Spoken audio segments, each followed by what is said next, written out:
Truly. Welcome back to the Something's Wrong Here podcast. I am Randy. Wee.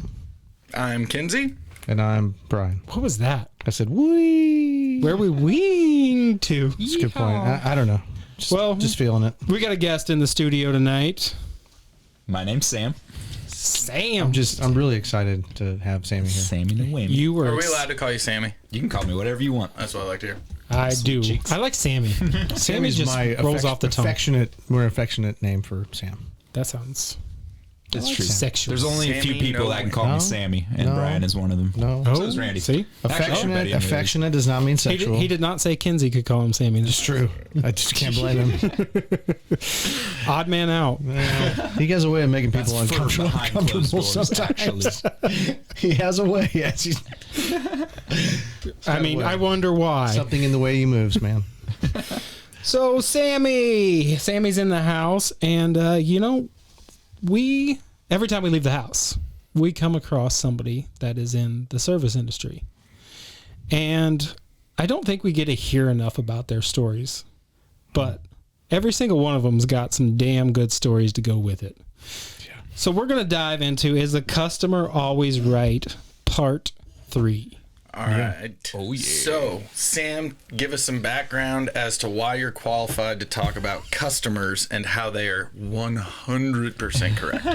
I've been in the service industry for probably about 10 years now. Yeah.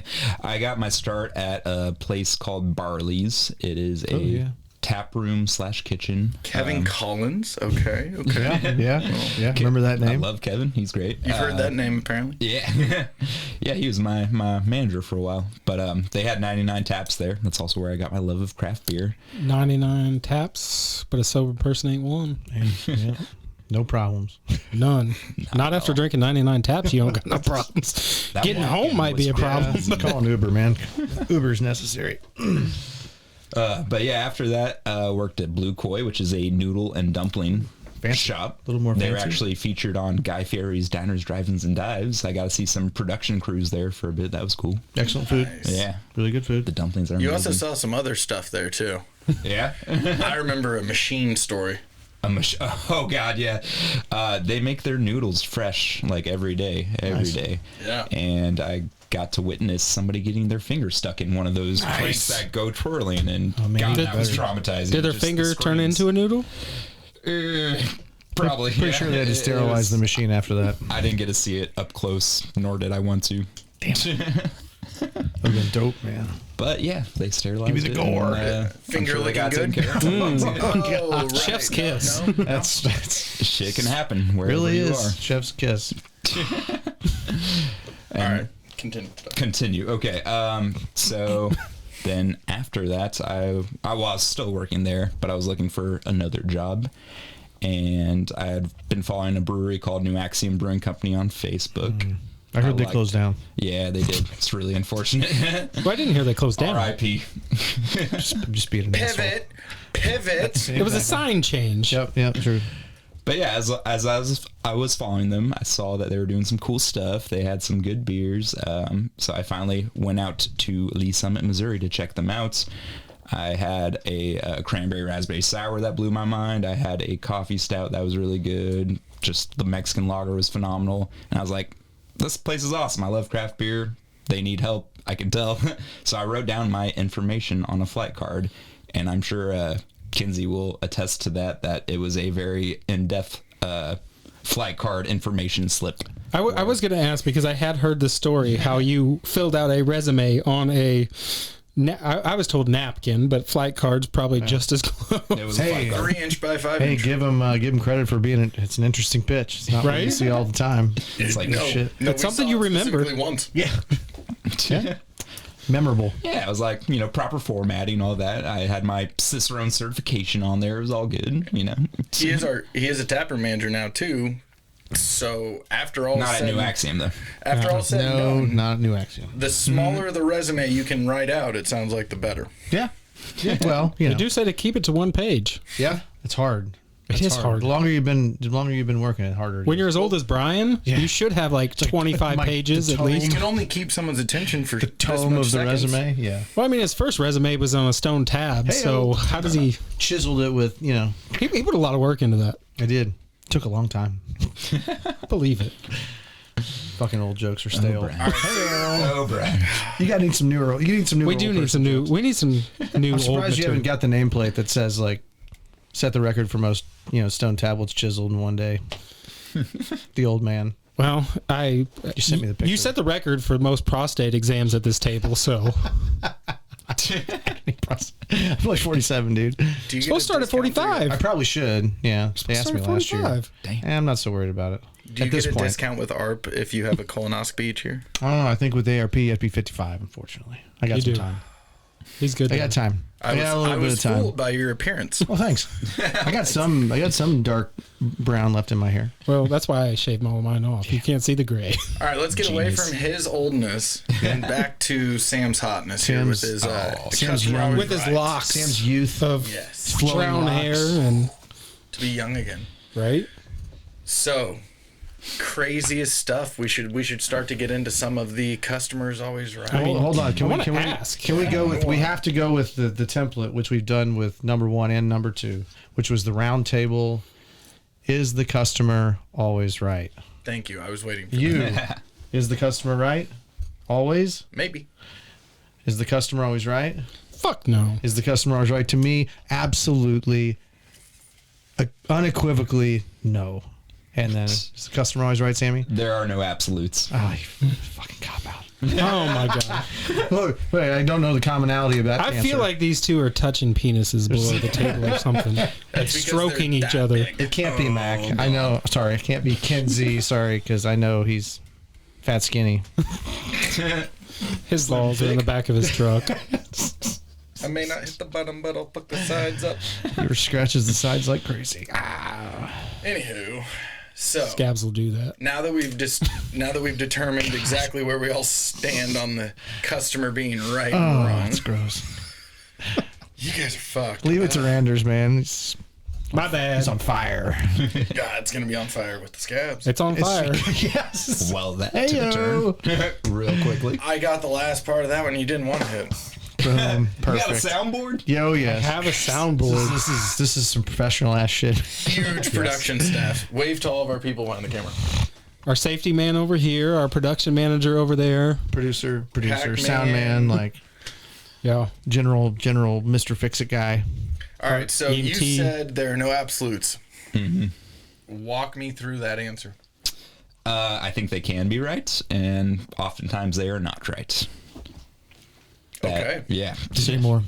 Yeah, say more Say stuff. more. Same old shit. Well, it's like the original saying, the customer's always right in terms of taste. Like, yeah, they can like what they like and they're correct about their preferences and all that.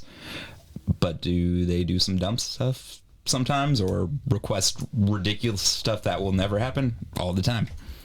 Do you have any in particular a request that was just off the wall, asinine?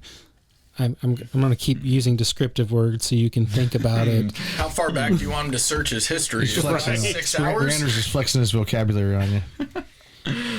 Randy's especially semantic. Very. Regardless.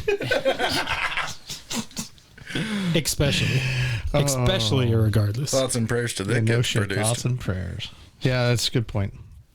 You didn't I say mean, one a much. recent one is like wanting a pre-made mix of things, like an ingredient to be picked through and have a certain item of that pre-made mix taken out. Like Mac and cheese. Could you hold the Take the cheese. yeah, just take the cheese out. I just want the noodles, like stuff like that.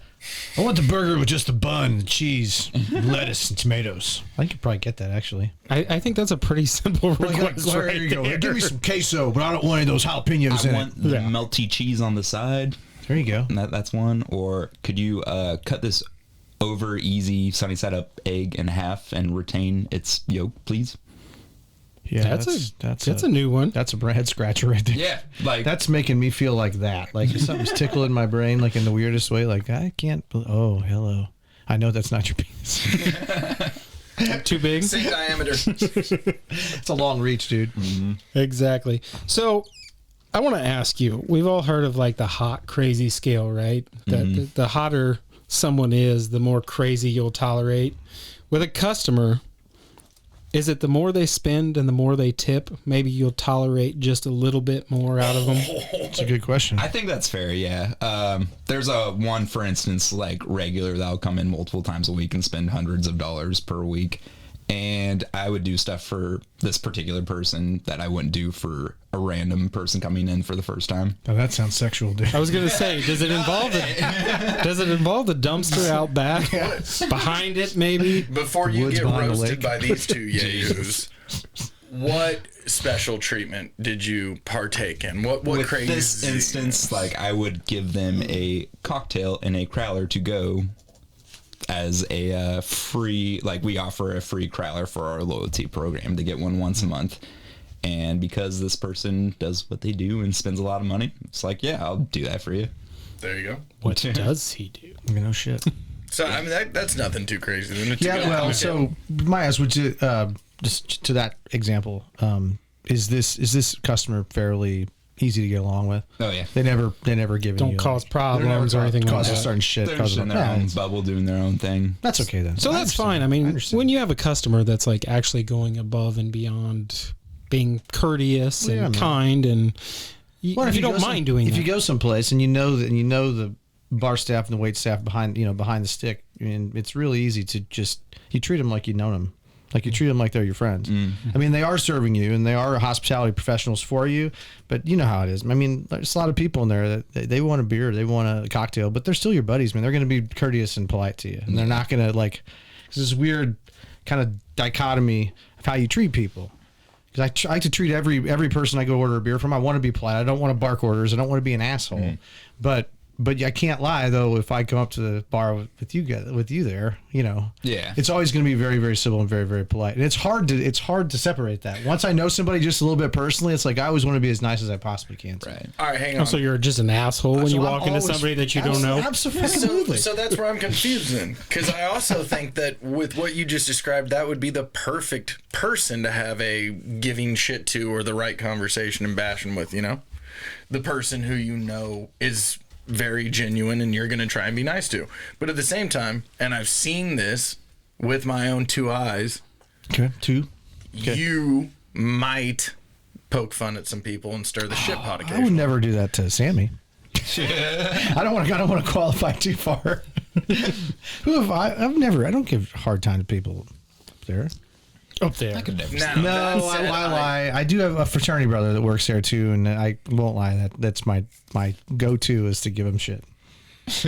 That's just one instance. You may be talking about another instance. I will say, in general, though, I have also for I always everyone in the forget room. that connection. The connection. between you Oh, guys. yeah. Like that. At the same time or just the same would. frat? No, he was. It's a fraternity. First of all, Well, it's not a frat. it's a call frat. your country up. It's just- you don't call your he was I believe he pledged in 98 and I pledged in 95 or 96. I can't remember. But So you guys were there at the same time? He was there I think for 2 years. I was there while he pledged. I was there the year he pledged, and then he was there an extra year. So is it a frat house or a fraternity house? Well, where I finished, it wasn't even a fucking house. It was a goddamn dorm. They call it the Octagon of Doom, is what we called it. It was eight sections, like a round building. It's like chunked into 8 pie pieces. It was a shithole. It got condemned and torn down like 2 years ago. Nice. It was a shithole. I mean, it was. Don't get me wrong. I never lived in it. It was really fun to fucking tear up. It was really fun to. I mean, So you're the reason it got I condemned. saw some of the funniest goddamn shit I've ever seen in my life in those walls, like doing inspirational activities with our probationary members, otherwise known as pledges. I mean, and I'm in a non-secret fraternity, so I can say pretty much anything we did, and I won't feel a shred of shame about it. But if you ever want to hear some stories, I can tell you some funny stories. We'll have to tap into that at a later date. I got lots You of should weird get your frat brother on this particular fraternity podcast. brother. It's fraternity brother. Didn't realize there was a difference. He'd be a good guest. He'd be a fun kind of beer guest too. He's kind of had an interesting journey around doing things. Fulton. Oh, okay. Gotcha. Yeah. He worked out at Romero Star for a while. Yeah, brewing yeah, beer yeah. with Stacy. And Fucking great guy. yeah, he is. He's a real Absolutely. good guy. He was not a shithead. There were a lot of pledges, even guys that I really like now, and they're good guys, had great lives, have turned out well. A lot of them were turds, were total turds. And Matt was a good guy. He never gave me shit. He did vacuum my apartment a few times. Probably did dishes a few times. Probably got to rip the old 3-footer in payment. 3-footer. Probably got to chug some beers out of the fridge. It's a long time ago. Let's not be judging anybody. Partied a little bit back then. Sorry. Out of control. I digress. So you even brought it up earlier about how, I heard you quote it, that the customer is always right when it comes to taste, their personal taste. But why have we gotten to the point where we kind of let the customers abuse that term to where the customer's always right and they think they're always right? People are worried about the bad reviews and it bringing everything down. I So think that's the main reason. It's a call back to as we talked to about earlier, the internet kind of has some negative effects, and it's not always a good place to be. I think you have to cut your teeth and bend over backwards to create your atmosphere and make it the best that you possibly can. And that's not going to be day one. It's not going to be the day you open. You got to get there. Yeah. And at a certain point when you do get there, I think you get to stand up for yourself a little bit more. And I think you get to be a little bit more assertive. And I think Sam has been privy to a lot of this. I mean, during the crazy mask times, I won't tell his story, but I there was a night that we got the message, Sam almost got in a fight. Like, what? And it's like, who would fight this guy? That's about as crazy and beyond the pale as it sounds. But then to also start getting messages and in support of Sam in this situation where people are like, don't worry, we got his back. Like, oh shit, Sam's fine. I'm going to just go out on a limb and say there's been 2 occasions where I've seen Sammy go to Sam. Like, you look at Sam, he's probably one of the nicest people I know. But you fuck around and find out. I'd like to hear about those 2 instances. Sam's like, I wasn't even mad, man. That was fine. I can't talk about one. Okay. Oh, man. I bet that's the best story, too. He was involved in it. Oh, shit. Wait, you can't Maybe talk it's not about the best one? story. No, I don't. Probably not. Probably. Is Probably this not. when Sam turned into Sam on an anniversary? I believe so. Sam the Destroyer. Speak. Well, we'll just leave it anonymous. There was somebody who accosted Ken-Zee there in the bathroom. And, it got really loud, and then all of a sudden I see Sammy come barging out of the bathroom door with somebody in tow, we'll say, and calmly escorted them out the door. I'm just going to say you gave like the lead up and then the fallout, and then like there's a lot of interpretation of what happened in the middle. There you is. heard Mac. Damn it. You heard Ken-Zee It's being just because loud of in the bathroom. the person that it was. We're going to leave it out. Oh, okay. But there was another one where some glasses got thrown on the ground, some legs got sliced Damn, open, dude. and I miss all the That one cool was fun. shit. yeah, Sammy I went. never see any of the cool Sammy shit. went postal and just kind of dispersed everybody. Told them, took care of business. It's the vibe of always being quiet and calm. Mm-hmm. If you've been around you a long time, and I think it's kind of like teachers have this skill that they're so measured and calm and right there all the time, and they have immense patience. But once you cross that line, I think the kids and the customers like, I know this guy. This has got to be serious if he looks like that. He's got to be fucking pissed. Got to speak softly and carry a big stick. I'm about to say, you don't know anything about that. I feel like the overlap of like teachers and their students and the role that I'm in is a very connected Venn diagram. I was going to say there's I think at a certain point after a certain amount of drinks, it kind of revert or there's a digression back to childhood. The motivations may be different, the causes may be different, but the after effect is just the fucking same, man. Yeah, they digress to that toddler mentality, not only in walking abilities, but that terrible twos that comes with it. Well, I think it lights up a little bit of that the subject, the people's tendency when the tendency that makes you say the customer isn't always right. because it's one, and it's again, it's like I mean, you can tell me like 85 to 90% of customers like great, muy bueno, awesome. I would say even more than that. And probably. then you 95, and then you got 4 who can be like needy. Like they're very nice, very cordial, very polite, but they'll make some over the top demands occasionally. And if they're good customers, you probably accommodate, capitulate to them. Always. But then there's the one that's they think that they bought the $4 beer on Thursday night happy hour.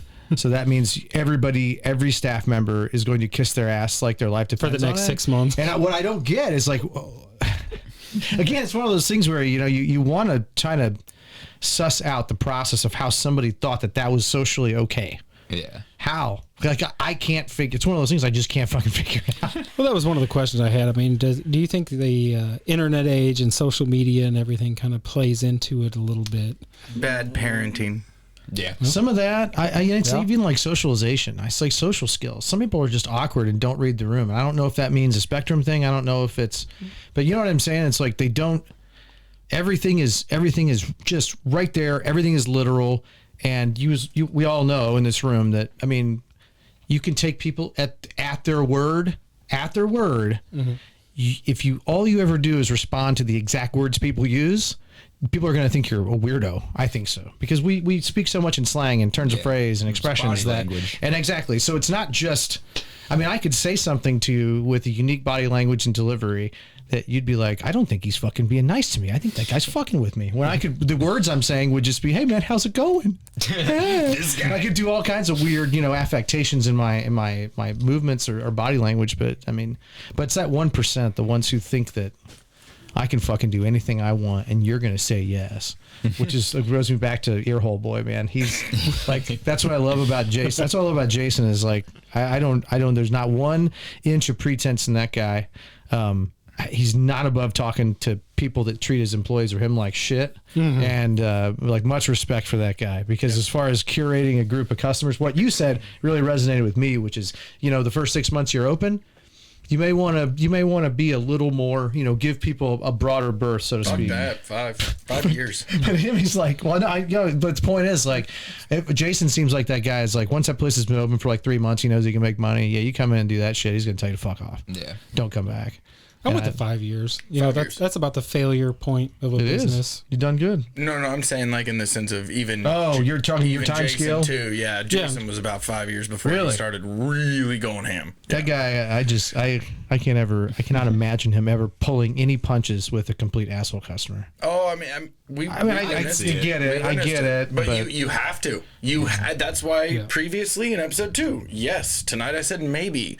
There's an argument to both yes and no, and tonight I went with fuck it, you get maybe, and then Sam follows it up with there are no absolutes. So go fuck yourself. I feel like I'm on the same page as him. You mean everything's not zeros and ones? I'm just saying, in your world of your professional world, your zeros and ones, and the customer probably never right. I don't know, man. I deal with people every day in all caps. But it's not the service industry per. I disagree with you. I have users. My customers are my peers, people on peer teams, nurses, doctors, clinicians, phlebotomists. Doesn't matter. But I treat even leadership of peer groups, leadership of other technical groups. I consider them all my customers.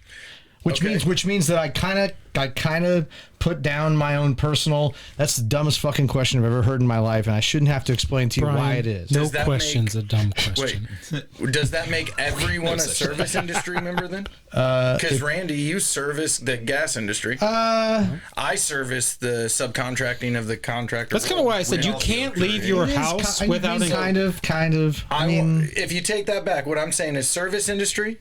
You don't get tips, so fuck off. Nah, that's service industry. That's the difference. I'm saying that's the difference. Is tip is where I start my salary industry or service industry. I only make the designation for myself because normally, if you're in a like senior software engineer role, and I'm really most big companies, you don't really deal with users like one-on-one. You don't do that because. At the top of this scale where you're producing solutions for a shitload of people at one time, like you don't really do onesie twosies, man. You're producing mass solutions for people. So can you define onesie twosie? Onesie or twosie? And that's how we're defining it. Okay. In a typical, when I worked at Sprint, I do. That's all right. You don't have to. Same role. I don't even want to hear Well, it. it just speaks to customer service. But I had basically the same role, same kind of shit. And I never in 6 years of doing that job, I never talked to a user. Because something's broken. Can you fix it?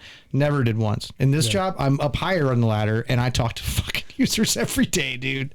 Every single day. See, I'm gonna disagree with it that you don't get a tip, so you're not in the service industry. I would say I'm in the service industry, and I don't get tips. Who do you service? Who are your customers? Everybody in the city. Do you talk to your customers? That's abstract. I would say, But I see what you mean. That's why I'm struggling with 50%. I mean, I encounter them. Some of them want to come up and talk. Some of them don't. Some of them are angry. Some of them are happy. I mean, it's on a different level. I will give you that. Who is in the service industry? When we say service industry, I would think somebody that would, on average, is probably somebody that you go into a building and they are there. Can you fix this problem Specific. Specific. So you mean that you're in the service industry if you walk into a place of business and have a job?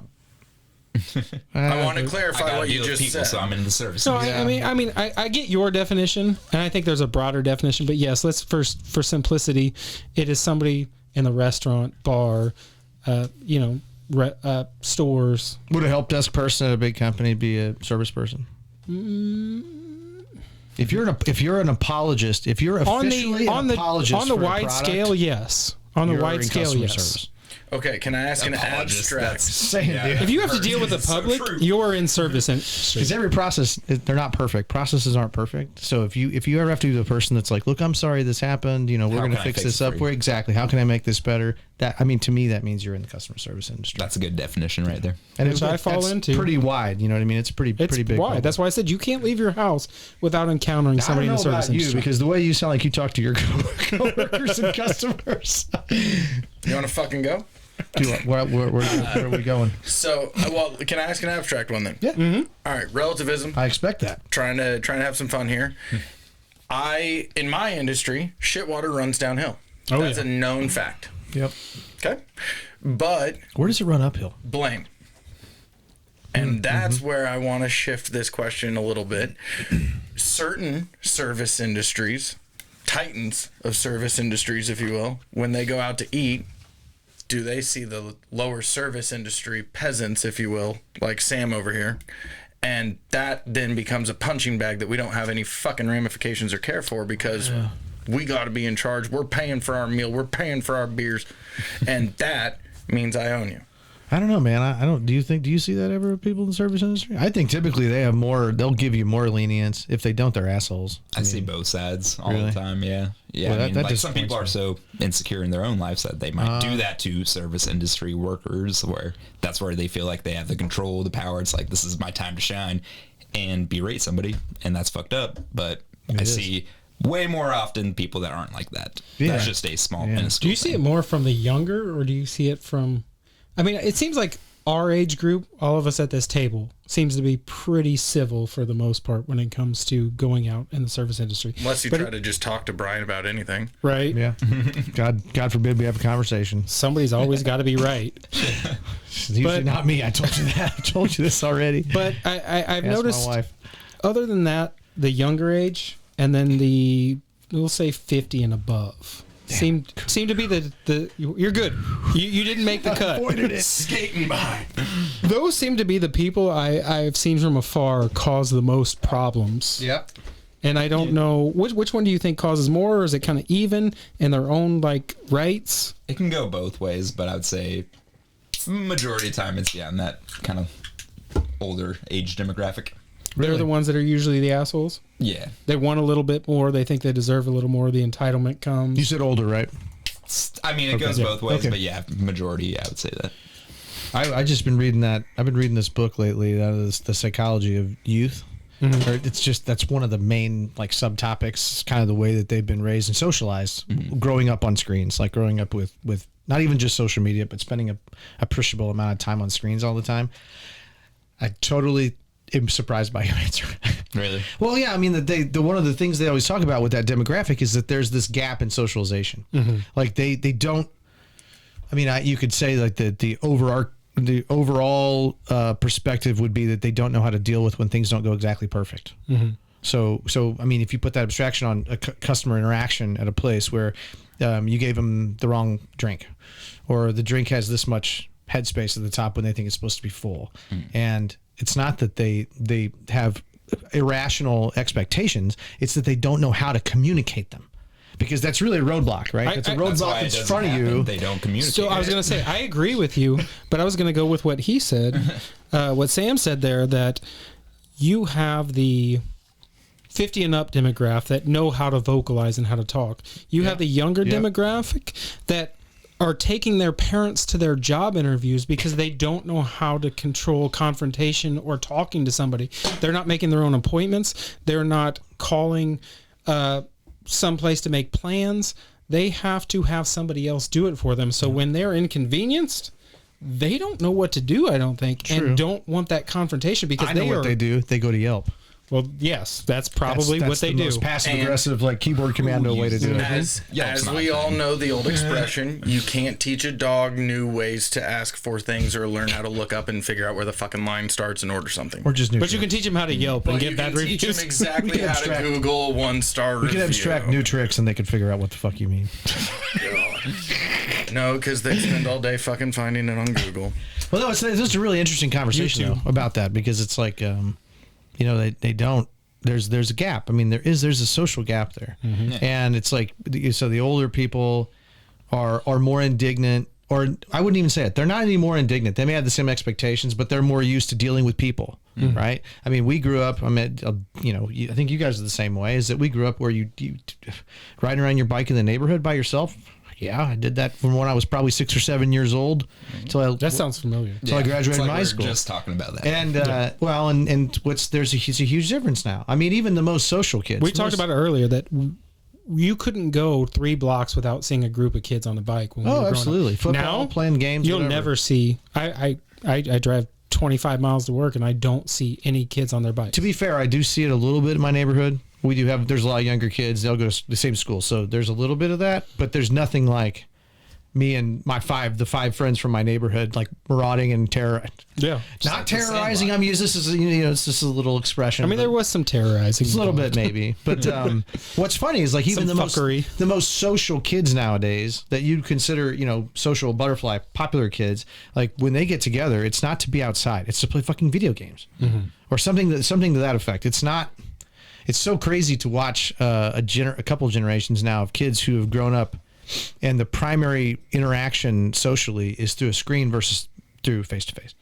It's a way deeper, I really think is a way deeper long-term effects than what we even see now. Well, I mean, it comes to adults too. Look at how we date now. Yeah.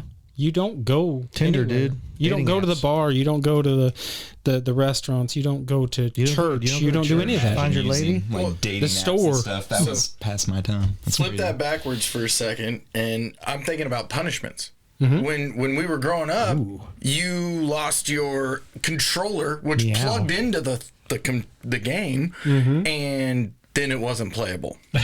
And you got different punishments than I did. I got my ass whooped. I'm saying lighter. Not in a bad way. Let's go light punishments here. Yeah. So first thing you lose, your video games. And in our age, Absolutely. that wasn't on every stream, Steam platform everywhere. It wasn't the end of the world because you just went out the door like you did every other day. And then on top of it, like there was no phone to lose. Nope. So you didn't lose a phone. You didn't have one. Nope. You couldn't use the one on the wall.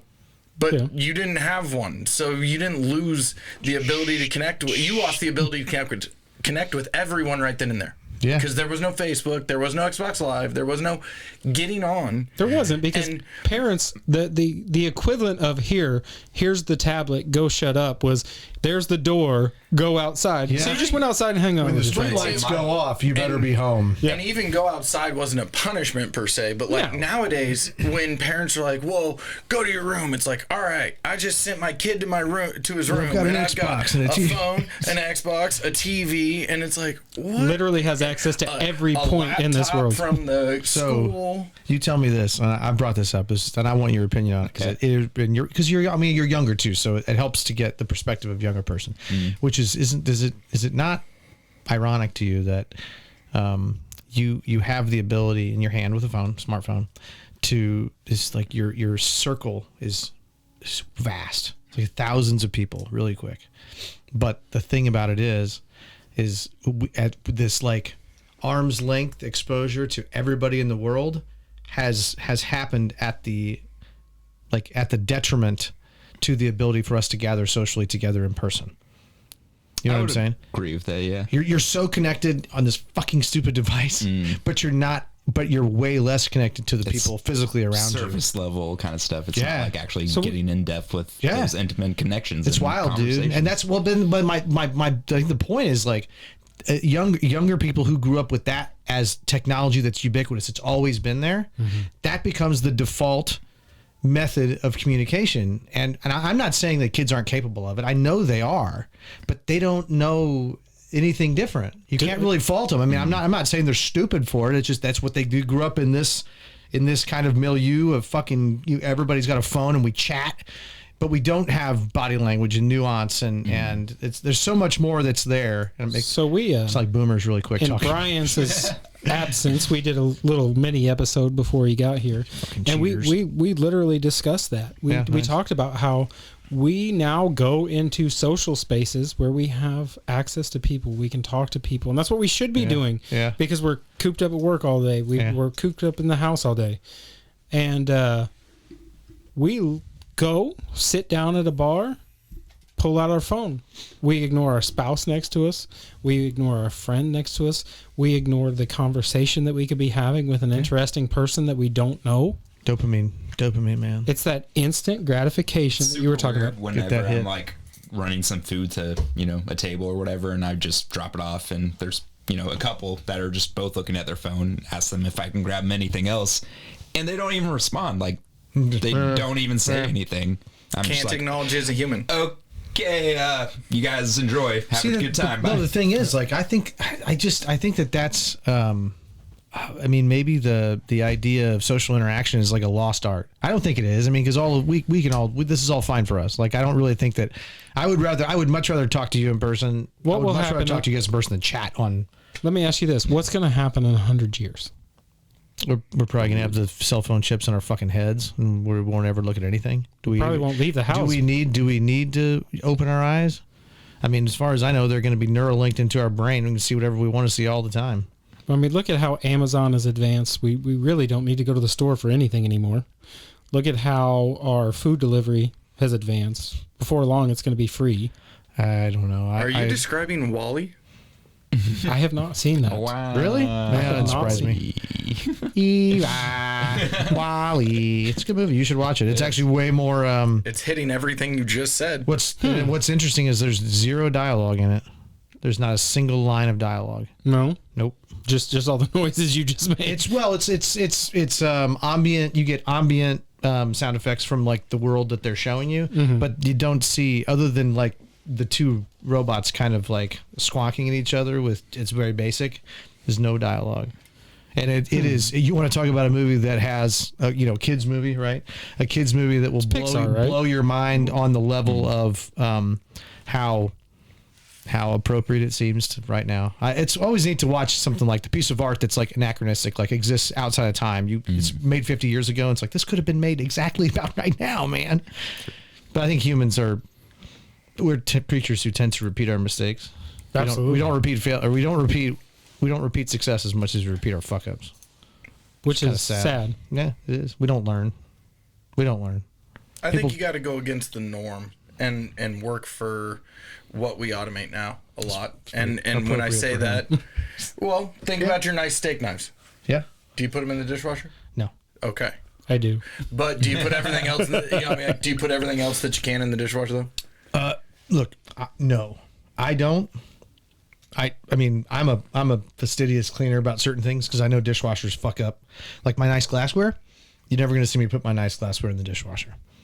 It's always I got to quit that because we always got to replace it because it's always fucked up because of the dishwasher. Well, I mean, one of my struggles that I have thought about philosophically, if you will, is that the generation of the Industrial Revolution that has come through, the boomers now after World War II. Okay. They had it harder They think they had it harder. Whatever you want to view that as. They had to work for it. They didn't have a fucking dishwasher for anything. Steak knives or plates, it didn't matter. It was all by hand. Absolutely. Think about all of that. Think about what they did when they went to the steel mill for 8 hours a day. And if they had to work overtime, there wasn't even a fucking question. You just told your wife, I'm not coming home. I have to work.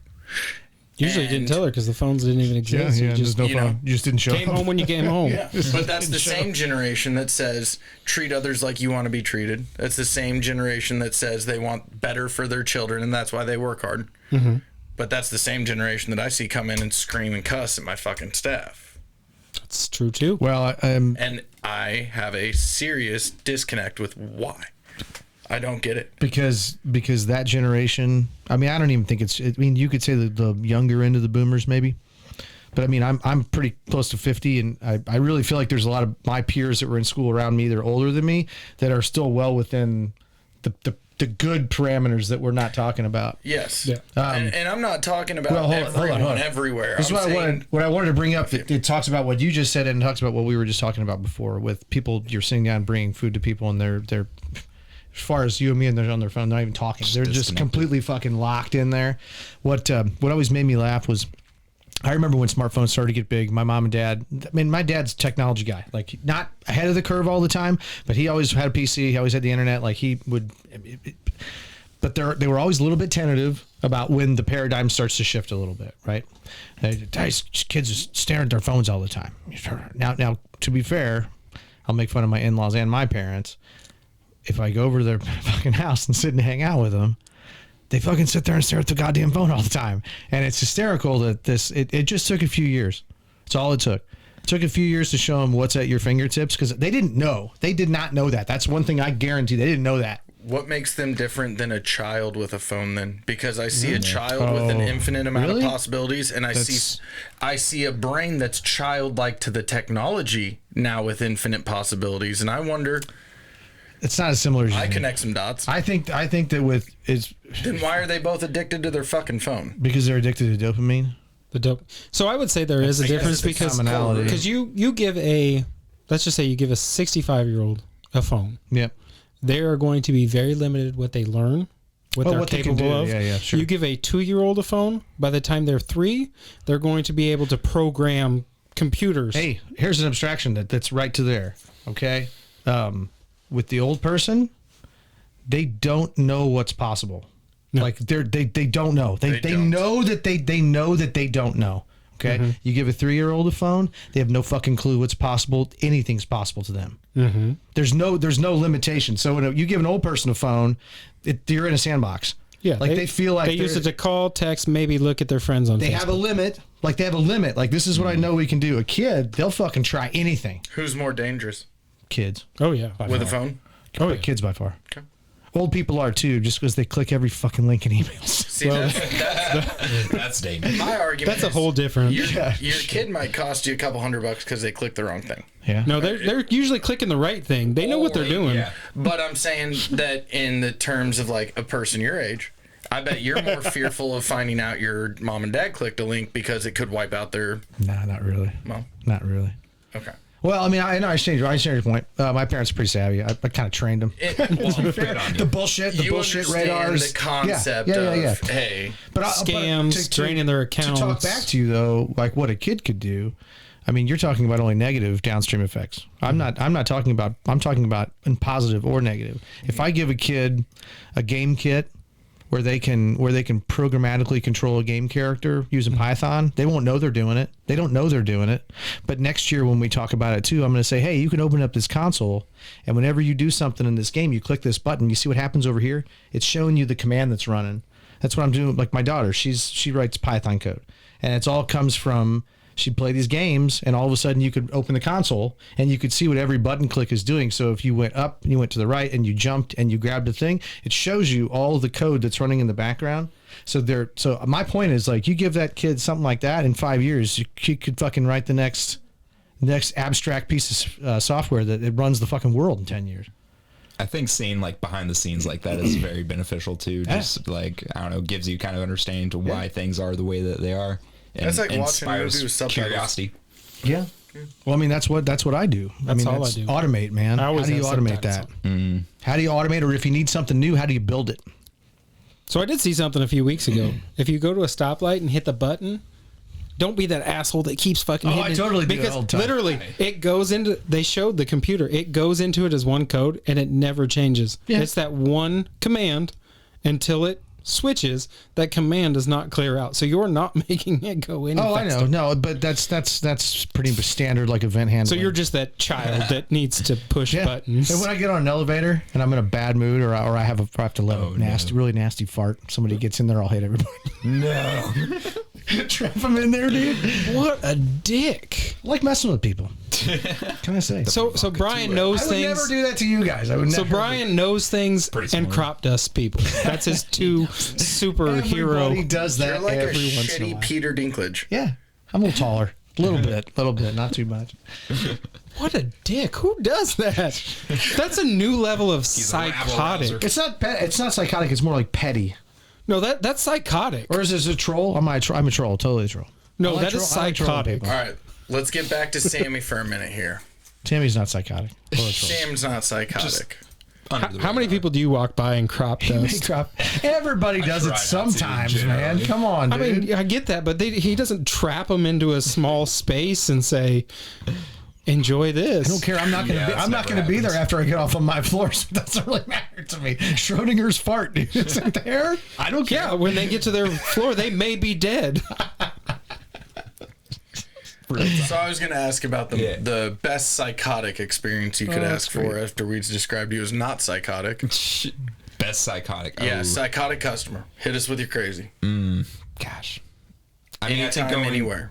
back to like what we were talking about earlier, the COVID era is where a lot of the crazies came out. Yeah, like I know you guys were talking to Jason about it, like just like we're trying to enforce the health code and do what the government regulations are supposed to be. And just this person coming in and like they were cool about wearing their mask at first until they weren't because they had 2 drinks and then they let their real self show and be apparent. Yeah. And then they just like fucking blew me up and said some things that arenn't so savory, and like that's where the You can fight, say like, unsavory on here. yeah. But the nice thing about it was they Did they call you a poopy head? yeah, it was along those lines pretty much. They backed their truck. They drove a truck. Imagine that. They backed their truck into concrete. So instant karma. Karma's a bitch, man. Do you think their truck nuts hit the wall? I think they were swaying. Yeah.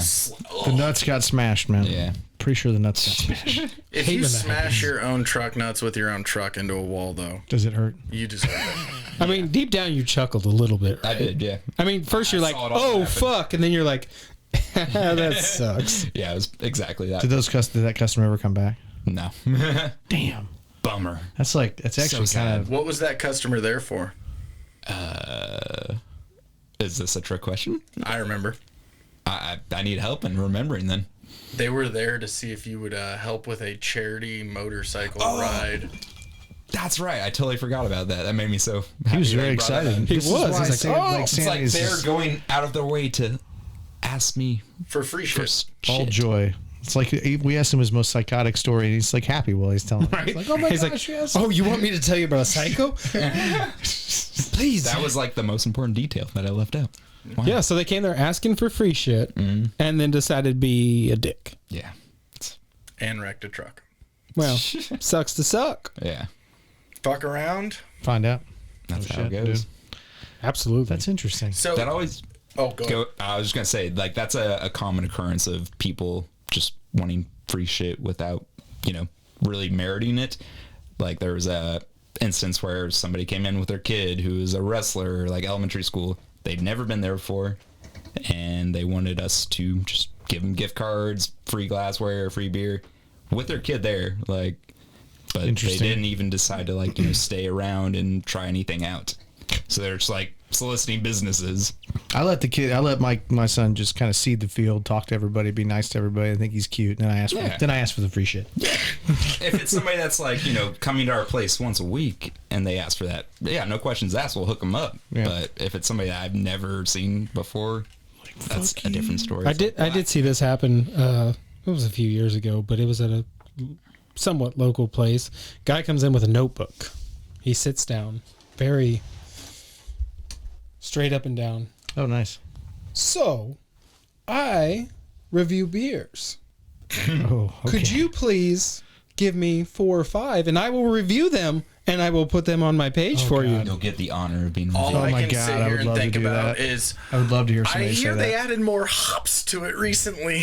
Super bad. Like, get the fuck out of here, dude. Right? Well, that's an influencer kind of phenomenon. Like, if you give me free shit, I'll give you a good review. And I do have to give this guy credit because he was above the curve of the influencer. It was about 4 or 5 years ago.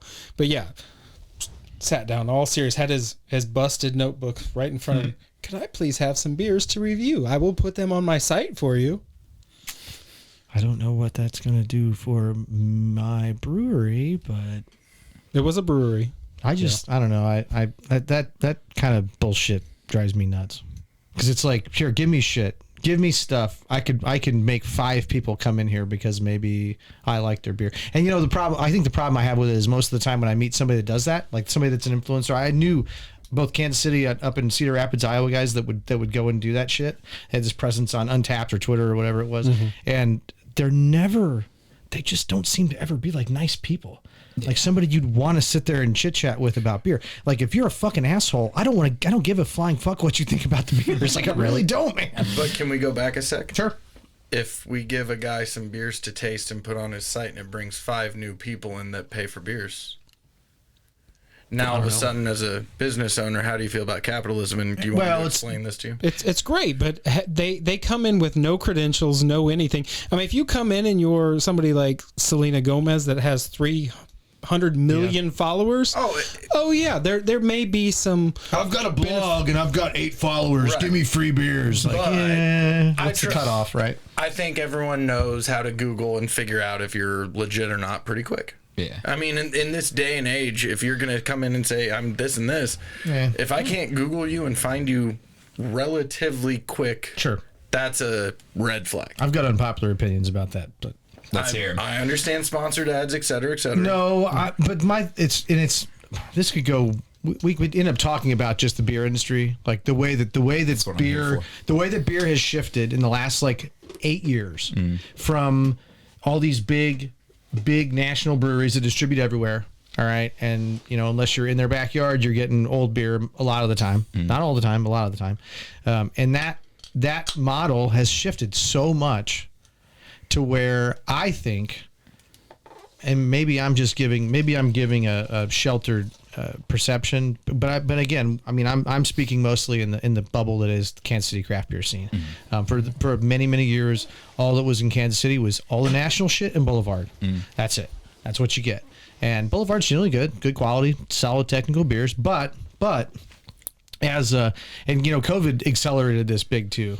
But we'd already seen the second wave of new Kansas City breweries before COVID, and what was neat was that COVID brought out everybody wanting to support local, like to support our local breweries, keep them open, which is awesome. But it's that once COVID left, I mean, yes, people stopped going as much, but the enthusiasm for local beer has not wavered. I agree. Like people don't want Founders, people don't want Sierra Nevada. Some people do. Some people, I'm not going to make a sweeping generalization, but I mean, a lot of people who are like into craft beer would claim that they want fresh local beer. And I think if you go to the shelf, though, you see it. You don't see the footprint that used to be there. This is my unpopular opinion in Kansas City and in other places too. Just because it's local and fresh doesn't mean it's objectively good. Like there are some places that again, I could always just go and say, okay, I didn't like that beer, but it's a style that I don't like. So hey, no problem. It hit all the bullet points for a technical style. But then there's some places that actually do distribute locally, and I drink it, and I'm like, I don't know how the fuck anybody pays to drink this because it's got weird technical flaws But let me tie it off. I want you to respond to it. What's interesting though, and this is kind of where I come back to it, is like it's all about the model. It's the model, the setting you're in, because like local breweries they're not judged by they have to be technically perfect anymore. You could have in 4 square miles around your brewery, you could have enough people that like local craft beer and like you and your place where you go, wherever it is, doesn't have to be you, but they love it and they'll support it, and it's never about the technical quality of the beer. People are about vibes. Yeah, they are. And what's crazy is those people claim, craft beer fans, but it's like the vibe is way more important, which again, I'm a fucking cranky old man when it comes to it. Like if the place doesn't have decent technical beer, really hard for me to want to go back there. So you're a cranky old man. That's what you've told me that already. I'm just, confirmation bias. You've had one of these local beers in Kansas City that's not perfect, but by the way, technically perfect, we're going to go and say doesn't exist because absolutes are bullshit. Oh, okay. To BJCP guidelines. Love you. So, moving forward, you cranky old man, you've had a bad beer. Did you immediately go to the bartender screaming, demanding a refill on a different beer because it was so fucking bad and you were going to 1-star it? No. Oh, so it's a difference in maturity then. Well, I mean, I usually go talk to the brewer and say, I don't know how you sell this. I appreciate when people bring up quality control to me as a person. Like, that's something that we a lot of time, know. And there's a right way to do that too, right? Yeah. It's not just barking that, give me more beers. No brewery, no restaurant, no industry can ever hit 100. No, bat 1,000. Hit 100%. But I would also say, rate, so to speak, in my opinion, I could name you breweries in Kansas City that are absolutely batting 1,000. On everything across the board. Well, I don't think so because Sammy, do you know what beer I will not drink and I hate? One more. What is probably your number one seller? One more. There's no accounting for poor taste, dude. Dumpster pallet's a dumpster pallet, dude. I can't fix that. So with that being said, I mean, it is subjective. It really is. But I'm not talking about subjective. I'm talking about if you put out a fucking lager that has diacetyl in it, that's a fucking problem. Yeah. Well, yeah. At the same time, though, the 4 of us sitting at a table could probably taste a few things that shouldn't be there, and we're not going to be assholes and demand a new thing. We would come to the person and say, "Hey, here's what happened. There's something off. Is this supposed to taste like you might want to try this? It's supposed to taste like Cheerios." Standpoint, I want people to bring it up to me so I can try it because there's stuff on our wall that I haven't tried in ages. I'm also willing. It's like, let's give you something that you actually enjoy. Like, that's not a hard concept to understand. I'm willing to bet everything that I own that you are like a keyboard warrior on this microphone right now. Never. But that when you actually approach the brewer, you're like, hey, I just want to talk to you about this. You're not like, you fucked up. But that's not how I am anyway. Oh, so again, you know how to approach a conversation and do it right, and also get your point across. If I didn't know the people in the tap room somehow, I probably would just keep it to myself. Congrats. You're the chubby unicorn customer that Randy is wearing for us. That's right. I'm already chubby. Cool. Halfway there. Chubby unicorns. Halfway there already. I wasn't going to call you chubby. I'm just saying, like, no, I just said save the chubby unicorns. I will to give you fair attention to that. Like, there are places. I mean, there are national breweries that have technical flaws in their beers, but the technical flaws over years have become part of their flavor profile. So you can't ever bitch about it. But it's still I don't want to name any names, but there's a brewery. It's in the Midwest, has a great rep who has a Scottish accent, and people at fucking festivals probably know who I'm talking about. And all their beers have diacetyl in them. And here's the thing: like, before I took a fucking quality control panel class to know it, I would have never known it, and I always drank that beer. And now that I know it's bad, like, know that there's a technical flaw, I can't drink it. I feel like you guys should explain to the listeners here what exactly that means. Diacetyl. You could probably speak to this better than I can. I just know what the flavor is. It tastes like somebody dumped movie theater popcorn butter into your beer.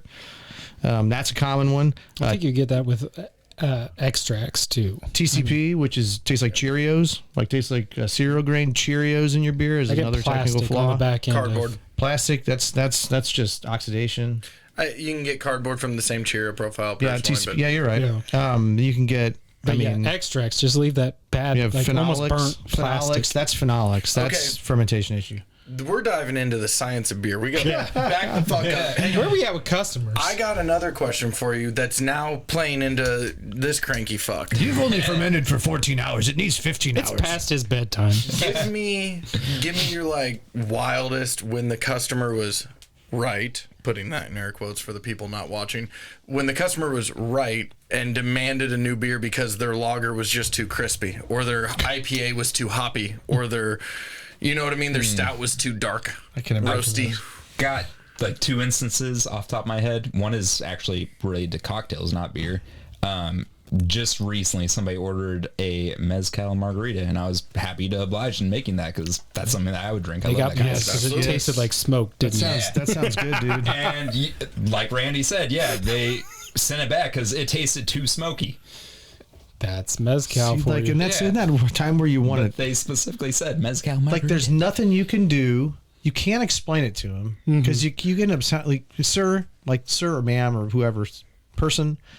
You realize mezcal's smoky, right? So you realize that the drink you asked for is going to be smoky. And the But it ain't gonna problem do any is, good, right? It ain't gonna do any good. I guarantee you that the customer in this situation just thought mezcal was a new neat name for tequila. Yeah, that's a different. This is a It's cool hip. tequila It's I've had. I don't speak Mexican, so they're the same. Like, I guarantee you that. Let me thought get that process was- eye lay to be without fair, the I've had some peat. cool. I've had some different mezcals that were actually pretty low in smoke. Didn't have a super phenolic smoke. Those are the ones that have the worm in it, though. That's just $5. I don't drink those. So what do you do?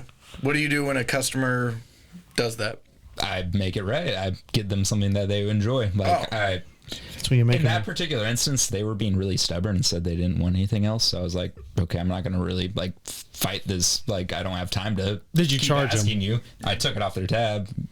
That's when you make So them the an customer is NA always right. margarita. I didn't get something else made. Make them a non-alcoholic one. Be like, here you go. So, Sorry. yeah, like Ken-Zee just said, in a roundabout way, the customer's always right. It doesn't matter taste. It doesn't matter their opinion. Yeah. Even if it's wrong, well, not me, but as a society, we do what it takes to get that 5-star review because bad news travels a whole lot faster than good news. Well, and people's tastes and willingness to shit on a business, I don't think they've really changed. I think 25 years ago, before Yelp and all this stuff, they were still there. There were still people that would fucking bitch. Just didn't travel. But as now fast. I just have this bully pulpit where I can fling it out against a million walls and see where the shit sticks. It took 20 minutes and a good story and everything to pass that on to as many people as you could. Now you can pass it on to millions, Well, which is like, what was the old one? It's like, I mean, this was, just talking customer service and customer perception, stories. It's like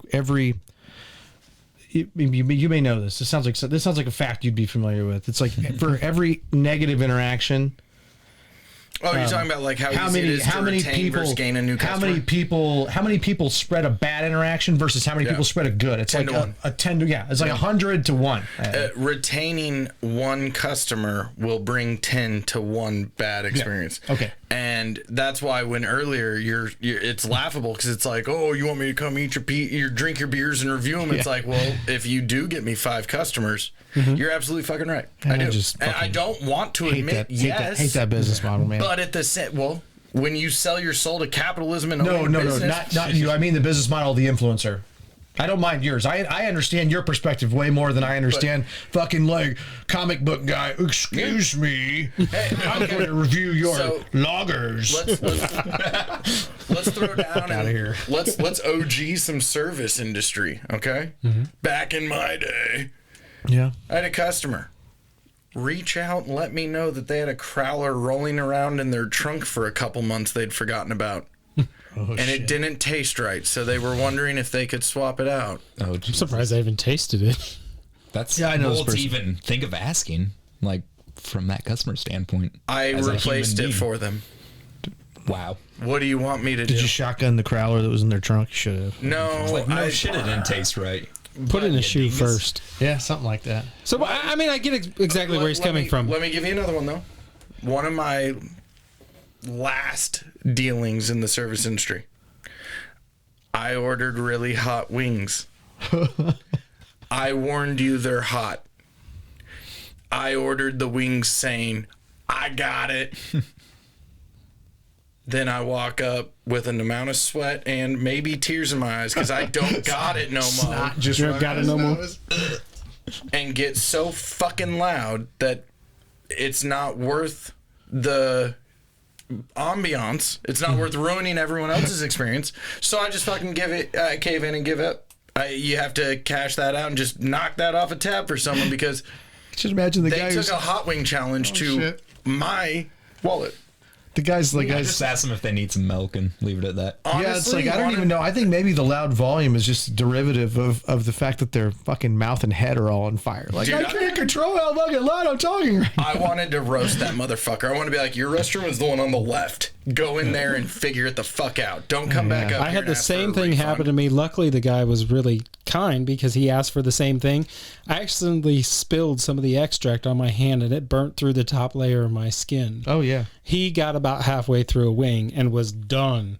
Yeah. And he was, no, I ordered. I'm like, I'll take them all. Let me go make you some real wings. I'm a moron. And I would try to plow through him and just be as uncomfortable as possible. He tried, but it As one didn't. does. How many, That's the right way. how many wings are you allowed to eat before they're too hot and you're wrong? I would never bow down in front of a bag of wings or a box of wings, basket of wings.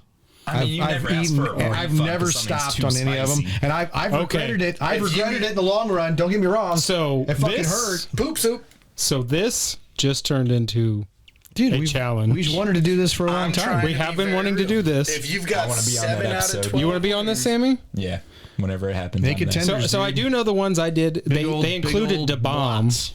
as part of Bomb is the good. sauce I Those are made up. terrible. I won't eat the bomb again. I've had it. I'll eat it, but I don't It enjoy doesn't taste good. It's just. bleh. It's not good. It tastes like battery acid. It's also tastes like an extract sauce, which I don't like extract sauces. I mean, it's an extract. Okay, you ever have something, you don't like it, and then people are like, hey, stand up for what you believe in. You're like, I don't like that. I'm not going to eat it again. No, I understand where you're coming from. I don't blame you because it doesn't have any flavor. It's just all it's all heat. chemical It's just heat. all heat. Yeah, it's battery That's all acid, it is. dude. It's why I like say what battery you acid. gave me to drink, and Kerosene. I'll never drink that again. I bet he won't either. Kerosene, dude. You remember No, that? Sammy's done it a million times. La Canto Oh. de Diablo? the thing that you make, yes. Yes, is Sammy's this? done it like I 5 enjoyed times. it. What is That this? wasn't, you don't make it. God damn it! What do I? Why don't I You're making it? Yeah. why don't I know thought your about friends this? were making it. No. Well, I mean the original. Then Okay. I spiced it up a bit Oh, boy. Why do I not know about this? because it is a. Long sought after treasure. It is. There was a bottle for a long two. time. There's two. There was two. Butterscotch and blackberry. Blackberry and then drank butterscotch. Yeah. Yeah. Have you ever drank magma? No, because real magma would like Let's just say that burn my body from the inside out. over 100 proof alcohol opens up the pores, and Oh, then yeah, the yeah, yeah. capsaicin sets in. That's involved. The capsaicin? Is that a sensation of I capsaicin? think it's capsaicin? I think it's capsaicin, not sapsation. No, capsaicin is when you have a sensation of capsaicin. Exactly. Regardless. Regardlessly, Especially be quiet for Randy to say this. That's not a word. Anyways, what'd you say? Anyways, yes, it is hot. especially now. I've seen people throw up. I've seen people cry. Oh, yeah. I've seen people sweat profusely. Okay, Cuss. I'm in. I like that. I kind of drank shit. it at 4 p.m. on a Friday night and proceeded to work, and I got through just fine. Okay. Yeah, we've done it multiple times. It was So let me pleasant, ask you but I this. got through it. Let me ask you this. Sam, you have a customer who requires 3 shots of that, takes 2, and then it's too hot and returns the 3rd one. What do I do? I don't even. Yeah, what do you do? Tough titties, dude. I drink it. You had two of them. You had two front or of three. In eye contact to Sir Dom. Oh, And yes. then That's point perfect. absolutely I to love the it. restroom. Love it. Big fan. Big fan. Always have to Well, assert suck dominance. it But that's the real, like, when we talk customers always right, Yeah. you have to be in the trenches so much that you see it all, or you're not like hardened to it all, and you haven't Sure. Yeah. been in it all. And I genuinely want to have another customers episode, a customers always right episode, and I have a kind of a fun idea for it. But I want to have it kind of going from all these young whippersnappers to some of you old guys who might have worked at Stevenson's together. Oh shit. Oh, I love Stevenson's. Stevenson's. I don't even know what that is. Stevenson's Apple Farm Restaurant. There's a documentary made about it, but it's called Waiting. Oh yeah. I know that movie.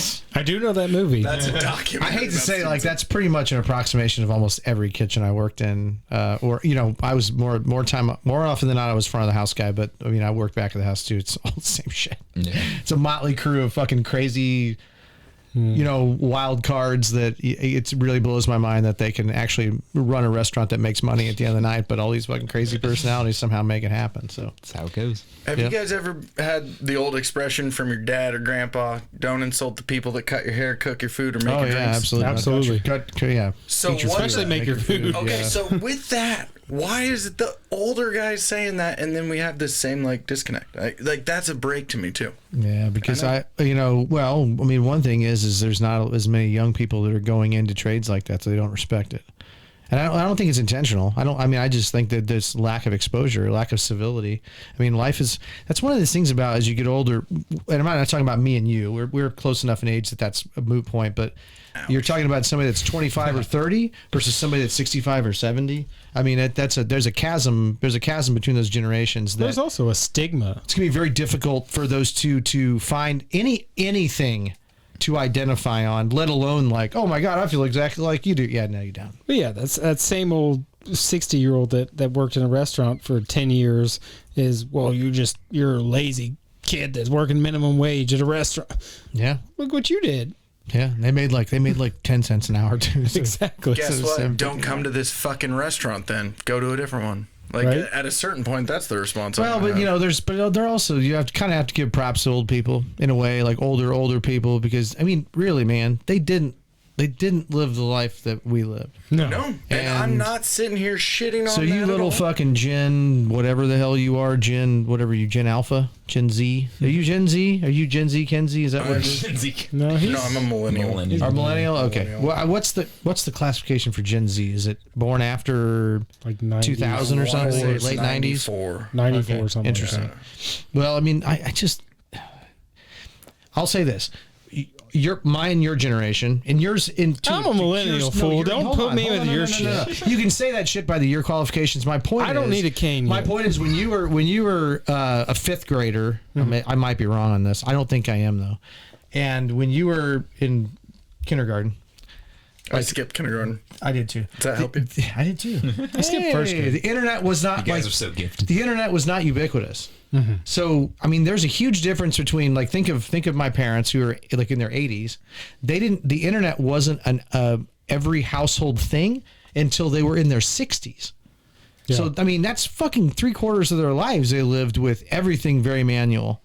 Everything's very manual, very analog, not a whole lot of automated things. There are in hindsight, but not compared to what we've had in the last 20 or 5 years of technology and advancement. So now, Even the things that are manual or analog are still they're still technologically fucking badass, but still. They're driven by technology. My point was that, you and I, probably because we're closer in age, was that there's a very clear demarcation in my lifespan of where pre-internet technology and post-internet technology. I didn't see the internet at all until I was probably a senior in high school. It was 1994, 1995. And at that point, it wasn't websites.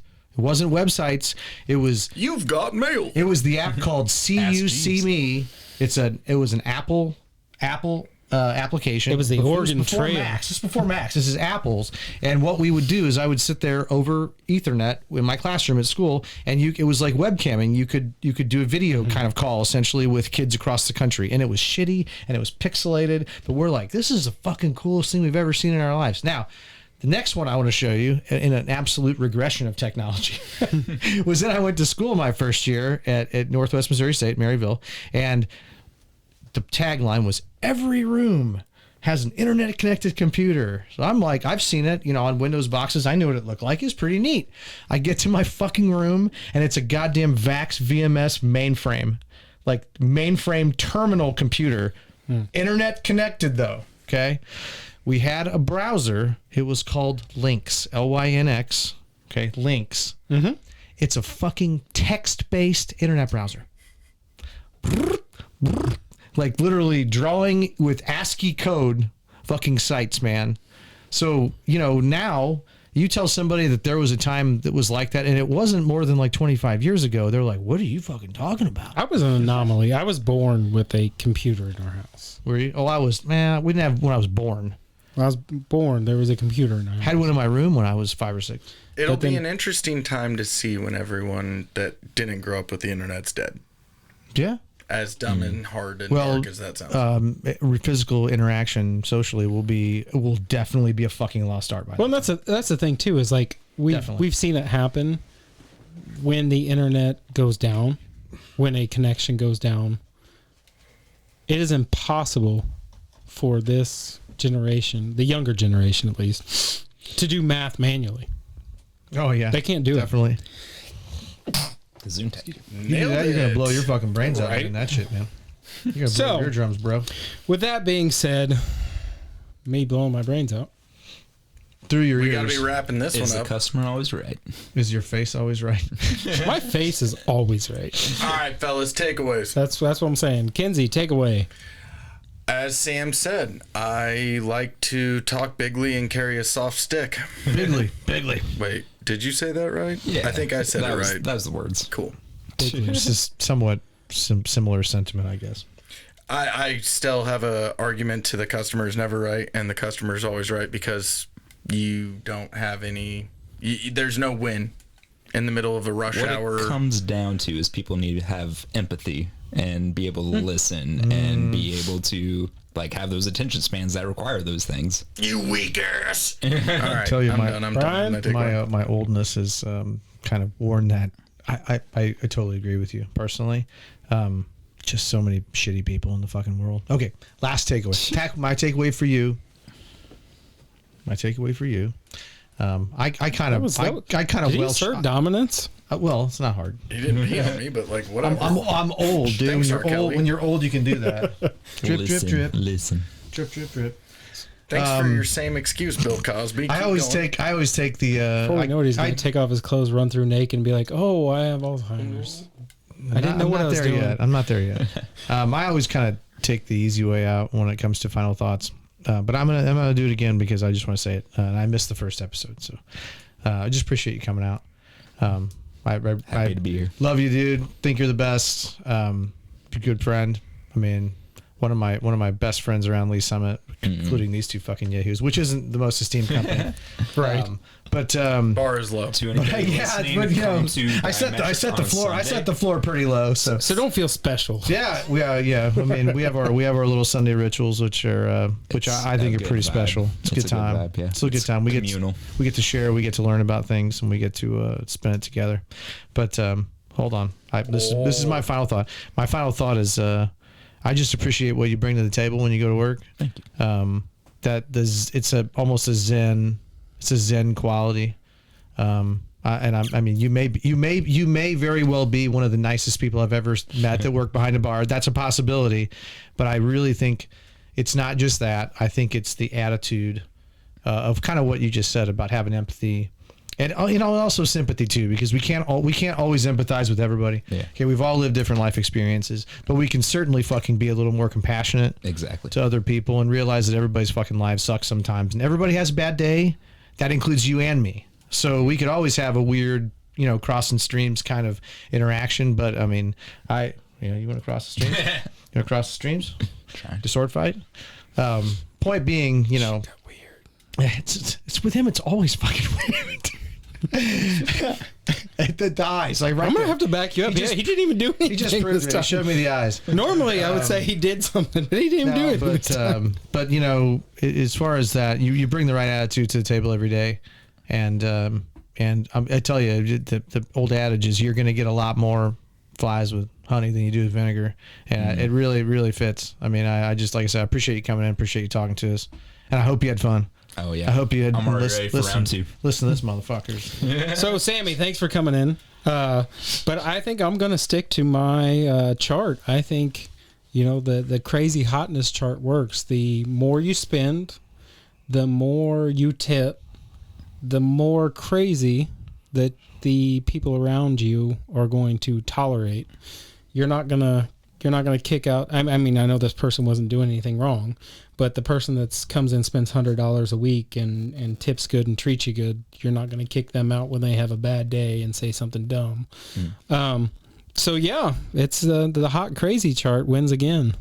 That was an exception, right? Because customer's nice. Yeah. Customer's a Sam? fucking asshole and drops hundreds. Sammy, Let the people know what you got. Yeah.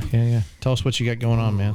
What do I have going on? Just in general? Whatever you want Everything. to say. Whatever you want to for say. your final thought, man. Final thoughts are the reason I do what I do is because of the people that I'm surrounded with. That's you guys in this room. That is the employees that I work with. That is just my wife, my friends, my just anybody in my life. It's the reason I do what I do, and I don't intend to stop. So as long as everybody is, able to listen to each other. I think that's what really matters. Hold on, one more tagline before we cut it is the world could use more Sams. Absolutely. I got one more question. Be like for you. Sammy. Be like Sammy. Last just got words, and sweaty then it there. just pro tip advice for anyone on the other fun side of the bar. What's the best thing in the world they can do just to be cordial with a bartender, to make the bartender's life easier? What's the best thing you Yeah, can do? number one pro tip for anyone at the sitting at a bar. Yell at him.